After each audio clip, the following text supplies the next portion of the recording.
Saudara calon presiden nomor urut 2 Prabowo Subianto kembali menyinggung nilai 11 dari 100 yang diberikan Anies Baswedan saat debat. Prabowo pun menyebut rakyat tak akan memilih pemimpin yang hanya omon-omon saja. Dalam konsolidasi Partai Koalisi Indonesia Maju dan Relawan di Medan, Sumatera Utara hari ini, Prabowo menyebut rasanya ia mendapat nilai 99 dari 100. Prabowo juga bilang dirinya yakin rakyat tak akan memilih pemimpin yang hanya bicara saja atau omon-omon, melainkan ingin pemimpin jujur sejalan kata dan perbuatan.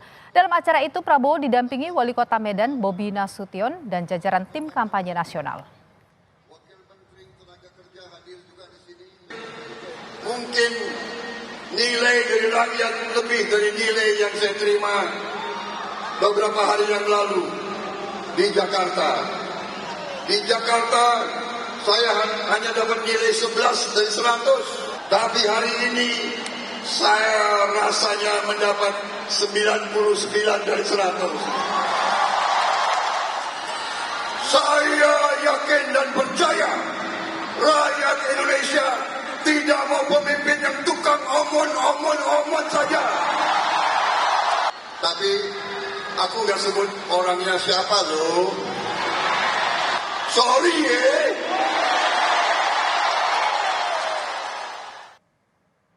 Soal sindiran dari Prabowo untuk Anies pasca debat, calon presiden nomor urut 1 Anies Baswedan bilang kalau debatnya berhasil pasti akan tenang. Anies pun mempertanyakan sanggahan yang disampaikan tidak dalam forum debat dan mempersilahkan publik menilai. Kalau debatnya berhasil ya pasti tenang habis debat. Kalau debatnya berhasil pasti tenang habis debat. Nah gitulah, nggak usah, kita tenang aja Kak. Dan semua yang diungkapkan sesudah debat, pertanyaannya kenapa tidak diungkapkan saat debat? Itu kenapa Pak? Kalau kita melihat kan debat kan Pak Prabowo begitu defense gitu. Tapi Ya kan tinggal dijelaskan. Ya saya nggak tahu, itu harus tanya sama mereka. Kan justru kami selesai debat selesai. Justru menurut saya inilah pentingnya bagi masyarakat menilai. Sepekan sudah saudara debat ketiga Capres berlangsung, namun Capres nomor urut 2 Prabowo Subianto terus mengungkit pernyataan Anies dalam debat ketiga. Sikap Prabowo ini belakangan disindir Anies Baswedan. Apa yang disasar oleh Prabowo lewat pernyataan dan juga sindiran kerasnya untuk Anies usai debat? Kenapa silang pendapat kerap terjadi antara Anies dan juga Prabowo? Kita ulas saudara lebih lengkap pada sore hari ini bersama narasumber yang sudah bergabung di Kompas Petang. Di studio sudah hadir pakar komunikasi politik Universitas Nasional Lely Aryani. Lalu juga ada juru bicara Timnas Amin Wibi Andrino dan juga ada juru bicara TKN Prabowo Gibran Andre Rosiade. Saya ingin sapa dulu Bu Lely, terima kasih sudah bersama Nilu, sehat selalu bersama Kompas Petang. Selamat sore. Di sambungan Zoom ada Bang Andre dan juga Mas Wibi, selamat sore. Selamat sore Nilu. Selamat sore. Prof. Lely dan Pro Wibi. Sama-sama. Sehat semua ya. Saya ingin ke Bu Lely dulu. Ya. Bu Lely membaca apa yang dilakukan oleh Prabowo dalam setelah debat ini. Ini pertandingan sudah selesai, di luar sudah keluar begitu, masih dibahas pertandingan itu. Apa yang Anda baca dari situ? Ya, pertama ini debat yang diperdebatkan. Jadi ibarat kalau kita baca cerita bukan cerpen, tapi cerber. Cerita bersambung gitu ya. Nah, kenapa dia melakukan itu? iya, sebenarnya kemarin saya juga udah jelaskan di banyak media. Ini kita bicara soal kalau debat itu orang selalu memperlihatkan 3 genre dan menafsirkan juga 3 genre. Yang pertama genre isi, yang kedua genre interpretasi, yang ketiga genre tindakan komunikasi. Nah, nampaknya tindakan komunikasi ini yang terus dilanjut. Soal isi kemarin memang kenapa dia menjadi tindakan komunikasi selanjutnya yang seharusnya berhenti di debat, karena memang ada perkara isi yang kemudian dipersoalkan. Jadi isi debatnya itu yang kemarin yang jelas sekali tadi soal nilai yang Pak Prabowo ulangi satu. Yang kedua ketika misalnya ditanya soal data. Nah, Pak Prabowo memang berusaha membantah itu salah. Nah, kemarin itu dilanjutkan di debat di media sosial, saya lihat ada kalimat Pak Prabowo yang mengatakan bahwa itu salah sekian puluh ratus Oke. ribu Kenapa itu. Pak Tapi Prabowo melakukan 500 itu di luar debat? Apa yang ingin dicapai? mungkin merasa bahwa sebenarnya debat itu belum selesai karena beliau itu belum menuntaskan jawabannya dengan memberikan data tandingan. Dan itu alasannya dia kemukakan kemarin kan, waktu saya tidak cukup. Tapi saya herannya kenapa tim suksesnya memberikan data itu dalam waktu kurang dari 2 menit bisa gitu. Oke, baik. Termasuk Andre. Oke, saya tahan di sana. Saya ke Bung Andre dulu. Bung Andre, kenapa Pak Prabowo masih bawa ini ke luar ruang debat gitu? Ibaratnya pertandingan udah di luar ring ini. Jadi begini nih loh, Pak Prabowo wajar saja ya menjelaskan posisi beliau di depan para pendukung atas apa yang terjadi dalam debat ketiga yang sangat dibatasi waktu. Masyarakat berhak mendapatkan penjelasan dan utamanya pendukung perlu diberikan semangat untuk berjuang. Beliau sudah menyampaikan bahwa sewaktu debat dengan Pak Jokowi, keduanya tidak pernah saling menyakiti. Bahkan Pak Jokowi dalam closing statement menegaskan persahabatan dengan Pak Prabowo ibarat sepeda yang rantainya tidak pernah putus. Berbeda dengan Mas Anies yang memberikan nilai 11 dari 100 kepada kinerja Kemenhan. Sehingga banyak sekali ini keluarga besar TNI merasa ikut terhina, ya. Punya kompetensi apa sih Mas Anies untuk menilai kinerja Kemenhan dengan begitu rendah? Yang kedua, kita tahu data-data yang disampaikan Mas Anies juga keliru dan juga banyak sekali kebohongan-kebohongan mulai debat pertama sampai ke debat 2 yang disampaikan oleh Mas Anies dalam debat itu, dan itu diamplifikasi oleh tim suksesnya kebohongan-kebohongan itu. Nah, untuk itu tentu Pak Prabowo mau menjelaskan, tapi terus terang tidak ada kesempatan karena memang moderator menginterupsi karena aturan dan sebagainya. Nah, kenapa Pak Prabowo tidak reaktif pada saat debat? Karena itu forum resmi kenegaraan yang disaksikan oleh tidak hanya di dalam negeri, tetapi juga di luar negeri, dan sekali lagi waktu menjelaskan hanya 1 menit. Begitu nih loh. Oke, tapi kan Jadi kalau terlalu misalnya banyak dibawa di luar forum itu kan sama juga. Publik kan juga melihat dan merekamnya juga begitu Bung Andre. Jadi ini loh. Banyak kebohongan-kebohongan yang disampaikan Mas Anies ya. Saya nggak tahu ya apakah memang sifat dasar suka berbohong atau memang disengaja berbohong. Contoh dalam debat pertama, Mas Anies menyampaikan, Pak Prabowo, saya membawa keluarga pendukung Pak Prabowo yang meninggal dan tidak bisa diberikan perlindungan hukum sampai saat ini. Semua kita kaget. Siapa yang dibawa oleh Mas Anies? Ternyata keluarga orang tua Harun Ar-Rasyid. Yang kita tahu Kompas pun menulis dan memberitakan waktu itu bahwa Harun Ar-Rasyid anak muda umur 15 tahun, sebentar biar jelas dulu, dan tidak punya hak pilih, dan datang itu sesuai pengakuan teman-temannya yang mendampingi dan juga keluarganya, orang tuanya waktu itu, bahwa Harun Ar-Rasyid tidak mendukung Pak Prabowo, hanya datang menonton keramaian. Tapi oleh Anies Baswedan didramatisir sedemikian rupa dalam debat pertama, memberikan kabar bohong kepada rakyat, menyatakan ini pendukung Pak Prabowo. Itu kabar bohong, berita bohong. Saya tahan di sana dulu kalau gitu Bung Andre. Saya ke Mas Wibi dulu. Mas Wibi, disindir terus ini Anies dibawa terus oleh Pak Prabowo gimana? Ya itulah terlihat sekali ya. Apa yang terlihat? Ya. Terlihat sekali ini seperti pacaran baru putus gitu loh, gagal move on. Jadi apa yang sudah Pak Prabowo gagal move on maksudnya? Apa yang sudah selesai dalam forum debat, diungkit-ungkit terus-menerus. Sebenarnya ada kesempatan misalnya mau mengajak balikan, tapi malah tidak digunakan. Giliran sudah putus, sudah selesai, baru dibawa kembali. Kan sangat disayangkan. Apalagi kalau misalnya dikatakan oleh Bang Andre tadi, malah menggunakan forum luar untuk menyemangati pendukung. Apa yang kami lihat malah sebaliknya. Yang terlihat malah memprovokasi pendukung dengan ungkapan-ungkapan yang saya rasa kurang baik ya. Ada kalimat goblok, tolol, etik mendasmu. Mas Wibi, kita tidak menggunakan kata-kata yang kurang pantas ya? Loh, itu kan disampaikan oleh capresnya Bang Andre. Ini kita live, Mas Wibi, kita tidak menggunakan, mohon untuk tidak menggunakan kata-kata seperti itu.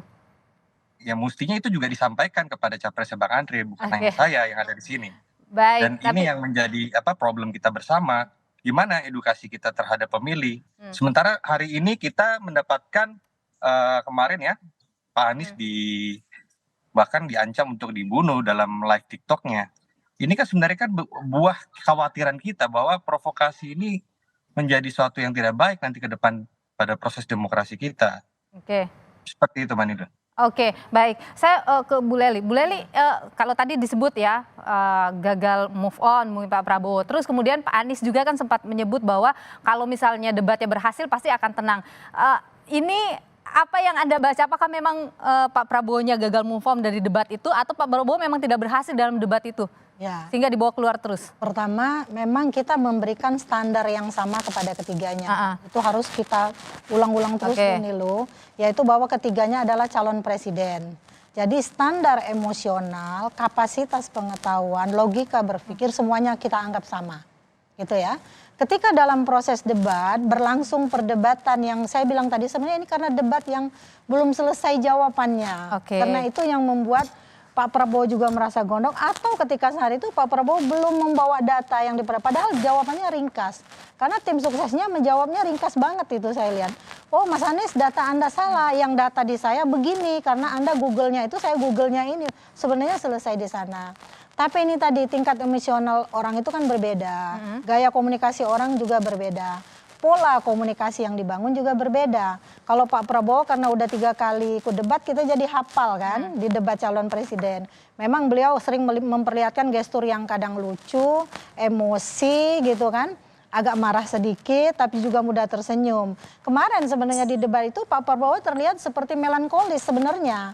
Tapi memang tindakan lanjutan, tindakan komunikasi dalam genre ini yang mengakibatkan ini tidak selesai. Pertama, komentar Pak Prabowo tentang kalimatnya Anies juga bolak-balik. Jadi memang tidak gayung tuntas bersambut gitu. Jadi karena memang tidak tuntas di debat itu ya. Jadi seperti lingkaran setan loh komunikasinya itu, nggak mau saling, dua-duanya nggak mau memutus. Oke, baik. Bang Andre, ini Pak Anies ini sempat menyebut ya kalau misalnya debatnya berhasil pasti tenang begitu. Bagaimana Anda melihat tanggapan itu? Apakah memang debat kemarin tidak berhasil ya bagi Pak Prabowo? Jadi nih loh, kita ingin meluruskan tadi kebohongan-kebohongan yang disampaikan oleh Mas Anies. Kan kita tahu Mas Anies itu berbohong, makanya Pak Prabowo ingin meluruskan dan kita semua ingin meluruskan. Mulai tadi yang pertama itu, yang di debat kedua apa sih kebohongan Mas Anies menuduh Pak Prabowo menggunakan anggaran 700 triliun membeli barang-barang. Ini kan narasi yang menyesatkan. Begitu kejam Mas Anies memberikan narasi kebohongan ini kepada rakyat dan ini diamplifikasi oleh tim suksesnya. Ini kan harus diluruskan.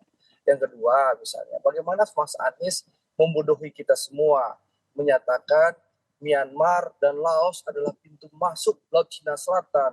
Kalau kita zoom itu petanya, kita melihat ternyata Laos itu nggak ada perbatasan dengan laut. Pintu masuk Laut Cina Selatan di mana? Lalu kalau kita lihat Myanmar, kita zoom petanya, Myanmar itu punya laut. Tapi sebelah mana Laut Cina Selatan sebelah sini, Myanmar ini sebelah sini lautnya ketemu dengan Teluk Benggala, Bangladesh.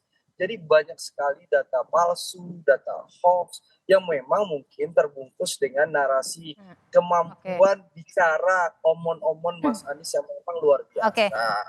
Itu loh, ini harus kita luruskan supaya masyarakat mendapatkan informasi yang benar, tidak hoax gitu loh. Ini yang menyebabkan kita perlu meluruskan.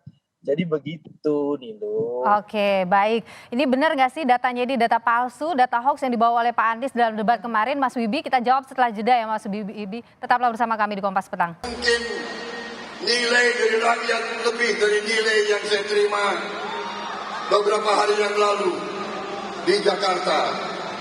Di Jakarta saya hanya dapat nilai 11 dari 100. Tapi hari ini saya rasanya mendapat 99 dari 100. Saya yakin dan percaya rakyat Indonesia tidak mau pemimpin yang tukang omon saja. Tapi aku nggak sebut orangnya siapa loh. Sorry Kalau debatnya berhasil ya pasti tenang habis debat. Kalau debatnya berhasil pasti tenang habis debat. Kalau nah gitulah, nggak usah, kita tenang aja Kak. Dan semua yang diungkapkan sesudah debat, pertanyaannya kenapa tidak diungkapkan saat debat? Itu kenapa Pak? Kalau kita melihat kan debat kan Pak Prabowo begitu defense gitu. Tapi Ya kan saat tinggal debat dijelaskan. dengan relawan langsung keluar. Ya saya nggak tahu, kalau itu harus tanya sama mereka. Kan justru kami selesai debat selesai. Justru menurut saya inilah pentingnya bagi masyarakat menilai.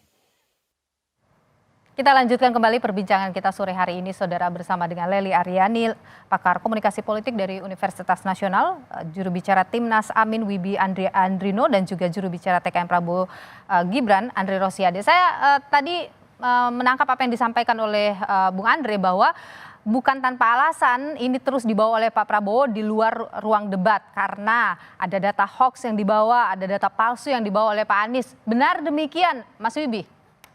Sorry ya Bang Andre, bahwa apa yang disampaikan oleh Pak Anies itu adalah realita ya, bahwasanya hari ini kalau kita bicara kepemilikan lahan Pak Prabowo, memang itu faktanya seperti itu. Bahkan itu sudah diklarifikasi oleh Pak Prabowo bahwa memang mungkin datanya Pak Anies salah ya, mungkin bukan 340.000 hektar, tapi ternyata 500.000 hektar. Dikomparasi memang hari ini dengan hunian untuk para pejabat tentara kita yang hari ini sangat amat minim, itu kan fakta yang disampaikan Pak Anies. Itu kan kegelisahan yang dirasakan kita bicara konteks isu pertahanan. Gimana kita bicara pertahanan kalau misalnya instrumen pertahanan kita yaitu tentara belum sejahtera. Sementara ada lahan yang dipakai untuk menanami singkong yang gagal, yang banyak. Itu food estate. Nah, seperti itu sih menurut saya. Oke, Bung Andre gimana tuh? Bukan data palsu kok itu? Jadi saya ingin sampaikan ini soal etika dan adab ya. Kita berdiskusi temanya itu di debat yang ketiga ini adalah soal pertahanan, hubungan internasional, dan juga geopolitik. Berbeda dengan diskusi nanti kalau debat kelima, kalau nggak salah. Itu ada reformasi agraria. Data yang disampaikan oleh Pak Jokowi yang dikutip oleh Mas Anies itu pernah disampaikan oleh Pak Jokowi dalam debat 2019 itu dengan tema reformasi agraria. Nah ini soal kepantasan dan adabnya Anies Baswedan saja. Bagaimana Anies dengan sengaja di menit pertama, ini soal adab dan etika dan kepatutan ya, dengan sengaja mendramatisir ya, menyerang Pak Prabowo secara personal. Apakah pantas itu?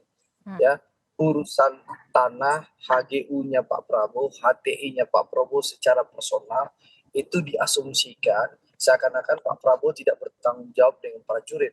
Apalagi Anies itu kan memang hanya raja omong-omong. Beda dengan Pak Prabowo yang sudah mempertaruhkan jiwa dan nyawanya. Sebentar, jangan biasain dibantah. Oke, Mas Wibi, ini ada adab, ada etika. Jadi Nah, itu sudah mirip-mirip kan? Oke, tahan dulu Mas Wibi, maaf. Tadi saya Wibi bicara, saya nggak komentari. Mbak Nilu juga memberikan kesempatan. Baru saya ngomong berapa detik langsung Oke, dilanjutkan Bung Andre. Nah, oke. Yang saya kan ingin objektivitas dan fair aja. Jadi begini, Nilu ya. Apakah pantas seorang Anies Baswedan melakukan skenario menyerang personel Pak Prabowo di saat kita temanya debat pertahanan? Bukan pertanahan, bukan reformasi agraria. Sengaja betul memang Anies memang ingin menyerang Pak Prabowo. Setelah menyerang di debat pertama, memberikan data palsu kebohongan soal orang tua pendukung Pak Prabowo Harun Al-Rashid. Sekarang sengaja lagi dari awal memang berniat memprovokasi Pak Prabowo dengan memprovokasi membandingkan rumah dinas TNI dengan tanah Pak Prabowo yang tidak ada hubungannya. Padahal semua prajurit TNI tahu bahwa Pak Prabowo sebagai patriot, orang yang pernah menggadaikan nyawanya untuk membela NKRI, berbeda dengan Anies yang hanya bisa omong-omong ya. Pak Prabowo ini sudah terkenal begitu perhatian dengan kesejahteraan prajurit sejak beliau muda. Silahkan tanya dengan prajurit-prajurit termasuk tentara-tentara yang ada di kubu Anies Baswedan itu. Ya, bagaimana Pak Prabowo memang sangat peduli kesejahteraan prajuritnya. Tapi tiba-tiba Anies membangun narasi yang tidak tepat. Dan ini sengaja ya mendiskreditkan orang yang membesarkannya. Tanpa Pak Prabowo, mohon maaf, Anies Baswedan mungkin tidak pernah dicalonkan oleh Nasdem di Pilpres saat ini. Jadi bukan sebatas sorry ya. tapi ini soal adab dan etika. Apalagi Oke. Anies Baswedan selalu berkata-kata omon-omon bicara etika. Tapi seperti ya terpercik air di dulang, yang Oke. menepuk air di dulang terpercik muka sendiri. Itu yang terjadi di Anies Baswedan. Jadi menurut saya, mari kita jujur. Ya memang kita tahu Anies memang berencana memang mendiskreditkan Pak Prabowo dari awal, dan itu permainan kan di menit pertama langsung. Jadi mari Oke. kita jujur, tapi memang sulit. Kalau orang biasa berbohong, biasa merangkai kata-kata, biasa omon-omon, apalagi memang terbukti ya dalam Oke. debat pertama, debat kedua memberikan data palsu dan kebohongan, mungkin demi ambisi dan kekuasaan ya berbohong, lalu Oke. melanggar etika, itu wajar. Tapi Oke. itu silahkan rakyat yang menilai. Baik. Yang jelas kita melihat bagaimana imigrasi pemilih Anies begitu banyak kepada Pak Prabowo, yang kecewa ternyata terbongkarlah ternyata Anies itu bengis dan kejam demi Oke. mengembangkan kekuasaan. Silakan Baik, Nilu. Mas Wibi, ada bahasa tadi, ada etika, ini juga sering disinggung oleh Prabowo. Kemudian juga mendiskreditkan Pak Prabowo, itu yang dilakukan oleh Anies Baswedan dalam debat. Iya Mbak Nilu, kalau misalnya bicara ambisi kekuasaan, Pak Anies itu baru pertama kali nyapres. Kalau bicara ambisi kekuasaan, yang nyapres berkali-kali itu siapa? Jadi di sini kita juga harus melihat bahwasanya hari ini kita bicara etika. Ya kita bicara etika, ditanyakan etika. Apakah Pak Prabowo setuju dengan putusan daripada MK terkait dengan etika itu kan? Pertama kali dalam debat pertama. Ini etika itu penting. Sekarang kalau bicara adab, kalau bicara berkata umpatan kasar, memprovokasi daripada pendukung, itu apakah itu adab yang baik? Kita kan melihat suatu keteladanan di situ. Kalau beliau adalah patriot, dia akan jaga pendukungnya agar tidak saling serang satu sama lain. Dia malah menenangkan, bukan ngajak perang. Seperti itu Mbak Nilu. Oke, baik. Saya ke Bu Lely. Bu Lely, sebenarnya kalau kita lihat ya, apa yang terjadi, tentu kita sebenarnya inginnya lebih tenang ini. Ada ide dan gagasan yang ditawarkan kepada masyarakat. Apa yang harusnya ditawarkan oleh para capres kepada masyarakat supaya bisa nyampe begitu visi misi yang mereka bawa, singkat saja. Pertama memang kita kritik dulu nih soal panelis. Sebenarnya kemarin kalau panelis berfungsi, bisa bertanya langsung, kan yang pegang data itu panelis. Yang pinter itu panelis kan. Oke Pak Prabowo jawaban ada begini, kita punya data sekian. Coba Anda kembali jelaskan. Oke, dari format debat.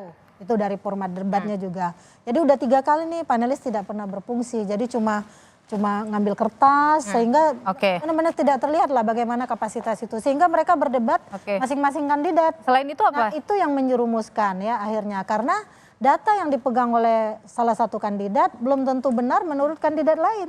Tapi masalahnya kandidat lain harusnya mempunyai data tandingan. Nah kemarin itu tidak selesai, sekali lagi karena tidak ada data tandingan. Soal etika bisa diperdebatkan di debat juga sebenarnya kan.